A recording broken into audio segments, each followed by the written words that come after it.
IIBF ने ये गलत किया, कहाँ कहाँ मुझे लगता है ये मेरी ओपिनियन में कौन कौन से स्टेप आईआईबीएफ ने उठाए जो कि स्टूडेंट्स के लिए, बैंकर्स के लिए सही नहीं थे। आइए चलते हैं, देखते हैं इस पूरे वीडियो में उस एनालिसिस की ओर। हेलो दोस्तों, सभी को मेरा नमस्कार। जैसा कि आज हमने टॉपिक रखा है कि आईआईबीएफ ने गलत किया, 2-3 चीज़ें ऐसी हैं मेरी नज़र में जो आईआईबीएफ ने गलत करी। सबसे पहली बात, जितने सीआईबी के स्टूडेंट्स थे जिन्होंने एबीएम का पेपर दिया, वो लास्ट टाइम तक ये सोचते रहे कि शायद ये पेपर कैंसिल या पोस्टपोन्ड हो जाएगा, और उससे क्या हुआ, थोड़ा सा हाफ हार्टेड हो गए। और मैं देख रहा हूं जैसा एनालिसिस में स्कोर आ रहा है, पेपर तो मॉडरेट था, बहुत टफ पेपर नहीं था, लेकिन एक एक 2-2 मार्क्स जिसके रह गए उसका रीजन यही है कि आईआईबीएफ ने लास्ट टाइम तक कुछ ऐसा माहौल बना के रखा कि स्टूडेंट ने सोचा जैसे जेआईबी के 1 बाय 1 तीनों पेपर उन्होंने कैंसिल करे या पोस्टपोन करे, उसी तरह से शायद सीआईबी का भी करेंगे। दूसरी बात, जेआईबी का जब इनको पेपर शेड्यूल करना था तो उसको 13th में क्यों शेड्यूल किया? उसके 2-3 रीजन जो मेरे हिसाब से गलत हैं वो ये हैं कि आपके जितने भी 5 स्टेट्स हैं इंडिया में जहां इलेक्शंस हो रहे हैं, अधिकतर इलेक्शंस उसी दौरान है जब उन्होंने एग्जाम शेड्यूल किया है जेआईबी का। क्या आईआईबीएफ को ये नहीं मालूम कि इस बार और ऑलवेज बैंक वालों की भी ड्यूटी लगती है और लगी हुई है? तो अगर बैंक वालों की ड्यूटी लगी हुई है और बहुत से स्टेट में 14 को भी इलेक्शन है, तो कैसे ये पॉसिबल है कि वो 13 को एग्जाम देगा और 14 को इलेक्शन में? कभी पॉसिबल नहीं है। तो ये आईआईबीएफ को सोचना चाहिए था। मेरा यहां बिल्कुल मन ये नहीं है कि एग्जाम आगे पोस्टपोन हो, लेकिन जो लोग एग्जाम में अपीयर होने वाले थे और उनकी ड्यूटी एग्जाम में लग गई, तो उनके लिए आईआईबीएफ ने पहले से क्यों नहीं डिक्लेरेशन दे रखा है कि जिनकी ड्यूटी एग्जाम में उसमें लगेगी इलेक्शंस में, उनके लिए वो अलग से प्रोविजन नेक्स्ट मंथ में दे देंगे। दूसरी बात, बहुत से लोग कोरोना इन्फेक्टेड थे, सस्पेक्टेड थे, वो लोग सीआईबी का आज एग्जाम देने गए। क्यों?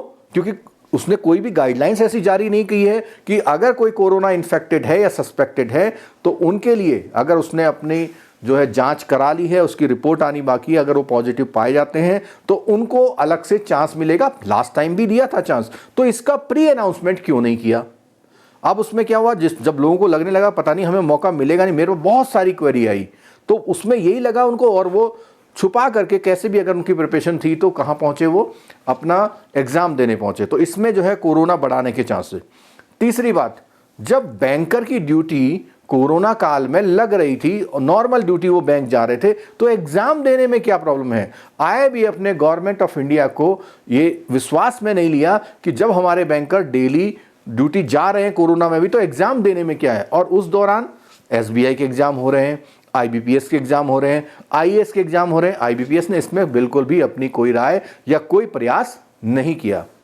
अब इन बातों को देखते हुए एक सबसे पहले जो डिलेमा होता है कि मींस एग्जाम होगा या नहीं होगा। अब इसमें स्टूडेंट क्या होता है, हाफ हार्टेड हो जाता है, और हाफ हार्टेड होने से उसका जो एग्जाम में जो अपीयरेंस के बाद जो परफॉर्मेंस होती है वो उतनी अच्छी नहीं रहती। ये मेरी गारंटी है, और ये आप भी इस बात को मानते होंगे। जब बिल्कुल श्योर नहीं होते, थोड़ा सा डाउन हो जाते हैं हम। नेक्स्ट पॉइंट ये है कि अभी भी आईआईबीएफ क्या करे, या तो एग्जाम को पोस्टपोन कर दे मार्च में, या उनको बिल्कुल क्लियर कट एक ऑप्शन दे जिनकी ड्यूटी इलेक्शन में लगी है या जो कोरोना सस्पेक्टेड है या कोरोना की उनकी पॉजिटिव रिपोर्ट है, उनके लिए एक चांस और दिया जाएगा। और इलेक्शन में ड्यूटी के लिए भी एक बात है, ऐसा नहीं कि जिस दिन संडे है उस दिन एग्जाम नहीं है तो इलेक्शन की ड्यूटी नहीं, एक आध दिन आगे पीछे भी है, क्योंकि इलेक्शन की ड्यूटी आप लोग मिस नहीं कर सकते। और अगर आपका 300 किलोमीटर 200 किलोमीटर सेंटर है तो एग्जाम, इलेक्शन की ड्यूटी के बाद एग्जाम देना वैसे ही पॉसिबल नहीं है। और अगर आपकी ड्यूटी वोटिंग में लगी हुई है तो वोटिंग का मतलब है आपको 3 दिन चाहिए, वहां पर 3 दिन के आगे पीछे कोई एग्जाम है तो वो कैसे देंगे। और इसके साथ साथ मेरी एक बात और है कि जितने यूट्यूबर फ्री में आपको पढ़ा रहे थे उनके लिए एक डिलेमा कर दिया। रिटेल का पेपर जो रिटेल का पेपर है, थर्ड पेपर में उन्होंने जेआईबी का रख दिया। जो लोग फ्री पढ़ा रहे थे, स्टूडेंट फ्री पढ़ रहे थे, अब पढ़ाने वालों के लिए दिक्कत क्या हो गई कि वो रिटेल पढ़ाएं या जेआईबी का फर्स्ट पेपर पढ़ाएं। तो इसका ऐसा लगता है कि क्या ये आईआईबी वाले बच्चों को पास नहीं होने देना चाहते। और मुझे ये बिल्कुल समझ में नहीं आया, 13 के बाद 20th को वहाँ गैप रख दिया। वहाँ ऐसा क्यों गैप रख दिया? वो 30th 13th को जो एग्ज़ाम है उसको 20th में कर देते हैं और वहाँ पे 26, 27 चलो चल जाता। तो ये जो कुछ बातें थी जो IIBF की, मेरे को बिल्कुल सही नहीं लगी। मेरे को मन हुआ कि मैं आपसे ये बातें करूं और ये जो मेरी बातें हैं इसमें IIBF को डिफेम करने का नहीं है। अभी आपने देखा NTPC पे इतनी बवाल हुआ है, तो अगर कोई लॉजिकल बात है तो हम लोगों को बात रखनी चाहिए और जो हमारे जितने रेगुलेटिंग बॉडी हैं, जितने भी हमारे IIBF है, NTPC, उसको ये बात समझनी चाहिए कि लॉजिकली ये बात ठीक है या नहीं है। तो अगर आपको ये वीडियो अच्छा लगता है तो आप अपने दोस्तों में, पीयर में इसको शेयर करें और हो सके तो इस वीडियो का लिंक भी IIBF को मेल कर दें और इन बातों को या मेरी बातों को ड्राफ्ट करके IIBF से रिक्वेस्ट करें और एक मुहिम चलाएं।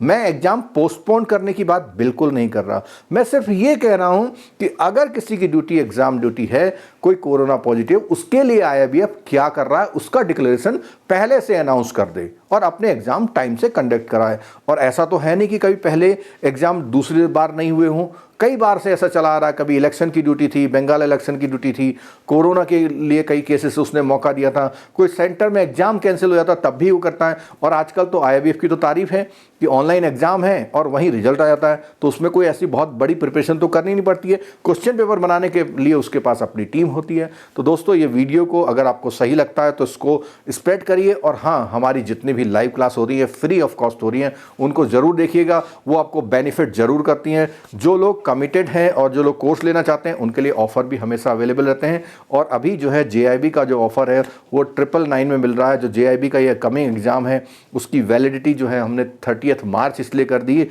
कर दी कि कहीं ऐसा ना हो कि एग्जाम फिर आगे खिसक जाए, तो हम लोग पहले से इसको बढ़ाते हुए चले आ रहे हैं। तो आपका 999 में JIB मिल जाएगा और जो CIB वाले हैं उनके लिए भी लाइव क्लासेस चल रही हैं। और बात यह है कि CIB की जो लाइव क्लासेस के लिए एनरोलमेंट जो शुरू हो गए हैं नेक्स्ट उसके, वो शुरू हो चुके हैं। उसमें आपको वैलिडिटी, जब आप नेक्स्ट उसके लिए इनरोल करेंगे, उसकी वैलिडिटी जो है हमने मई 2023 तक करी है कि अगर जनवरी फरवरी में एक्सटेंड भी हो गया एग्ज़ाम तो मई तक तो हो ही जाएगा। तो मेरी सभी से रिक्वेस्ट है, इस वीडियो को अगर आपको मेरी बातें सही लगती हैं तो इस वीडियो को ज़रूर स्प्रेड आउट करिए और लोगों से अपनी ओपिनियन दीजिए। नीचे कमेंट बॉक्स में लिखिए कि मेरी बात सही है या गलत है। और इसके साथ मैं आपसे मिलूंगा अगली जितनी भी लाइव क्लासेस हैं उसमें और अपने नए नए इन्फॉर्मेटिव वीडियो के साथ। Thank you very much. इस वीडियो को एंड करने से पहले मैं एक बात को और कहना चाहूँगा, वो ये है कि IIBF को ये भी क्लियर करना चाहिए, अगर कोई कोरोना पॉजिटिव है या कोरोना के उससे रिकवरी नहीं हुआ है जिसका, उसके लिए क्या उसकी पॉलिसी है। दूसरी बात, अगर कोई सेकंड थर्ड पेपर अटेम्प्ट कर रहा है तो उसको केवल फर्स्ट पेपर के लिए ऑप्शन मिलेगा या नहीं मिलेगा, या तीनों पेपर उसको दोबारा देने पड़ेंगे। कई लोगों का अभी भी ये डाउट है कि सेकंड पेपर वो देने जाएं या नहीं जाएं, क्या तीनों पेपर में उसको ऑप्शन मिलेगा या नहीं मिलेगा। ये बात भी IIBF ने बहुत क्लियर करनी चाहिए जिससे कि कोई भी किसी तरह का डाउट नहीं रहे।